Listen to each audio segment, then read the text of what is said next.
نماز کے بارے میں ایک حدیث آتی ہے، میں اس حدیث کو جب پڑھتا ہوں مزہ آ جاتا ہے کہ نبی کریم صلی اللہ علیہ وسلم نے فرمایا کہ تحترقون تحترقون، تم لوگ جل رہے ہوتے ہو۔ اب دیکھیں نبی اکرم صلی اللہ علیہ وسلم کا کلام وہ ہے جن کو اللہ نے فرمایا، اللہ تعالیٰ نے نبی پاک صلی اللہ علیہ وسلم، اللہ نے مجھے اوتیت جوامع الکلم، مجھے کلام کی جامعیت عطا کی گئی، یعنی تھوڑے الفاظ سے زیادہ مفہوم نکلتا ہے۔ وہ اللہ کے نبی دہرا رہے ہیں تحترقون تحترقون، تم جل رہے ہو، تم جل رہے ہو،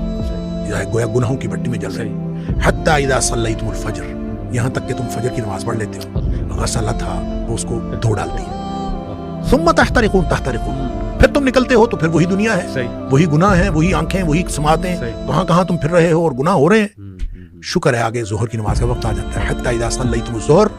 غسلتھا، تم ظہر کی نماز پڑھتے ہو، اس کو دھو ڈالتی ہے۔ یہاں اسی طرح نبی پاک صلی اللہ علیہ وسلم نے پانچوں نمازوں کا ذکر کیا، ثم تحترقون تحترقون، پھر تم گناہوں کی بھٹی میں جل رہے ہوتے ہو، آگے نماز آ جاتی ہے، غسلتھا، اس کو دھو ڈالتی ہے۔ لیکن جب عشاء کی نماز کی بات کی نا تو آپ نے فرمایا کہ حتی اذا صلیتم العشاء غسلتھا، وہ اس کو دھو ڈالتی ہے۔ اس کے بعد آپ نے ثم تحترقون نہیں فرمایا، آپ نے فرمایا تو ثم تنامون، پھر تم سو جاتے ہو، پھر تم سو جاتے ہو، پھر تم سو جاتے ہو، فرمایا پھر کچھ نہیں لکھا جاتا، یعنی پھر گویا وہ جو تحترقون ہو رہا تھا، گناہ ہو رہے تھے، وہ گناہ ختم ہو گئے، سوئے ہوئے کے آدمی کا تو کچھ نہیں لکھا جاتا۔ ویسے بھی نبی پاک صلی اللہ علیہ وسلم رفع الاقلام عن ثلاث، تین قسم کے لوگوں سے قلم اٹھا لیا جاتا ہے، تو سوئے ہوئے سے قلم اٹھا لیا جاتا، تمہارے اوپر کچھ نہیں لکھا جاتا حتی تستيقظوا، جب تک تم جاگ نہ جاؤ اس وقت تک کچھ نہیں لکھا جاتا۔ اچھا، اس کا مطلب یہ ہے کہ جو نہیں سویا عشاء کے بعد تو وہ تو تحترقون تحترقون ہو رہا ہے نا۔ تو یہاں سے ایک بات، ایک مسئلہ نکلتا ہے کہ ہم جو عشاء کی نماز پڑھ کے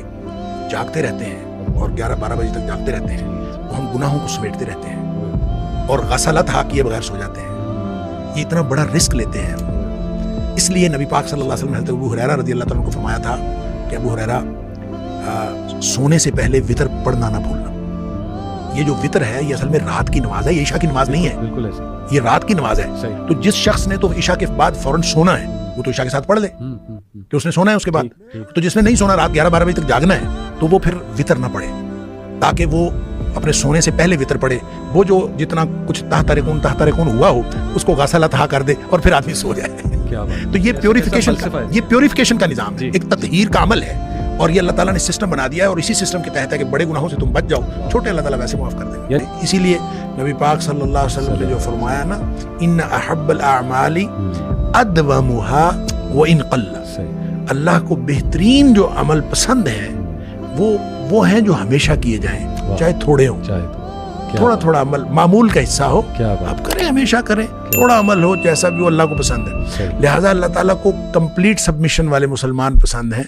نہ تو جزوی والے پسند ہیں اور نہ ہی سیزنل پسند۔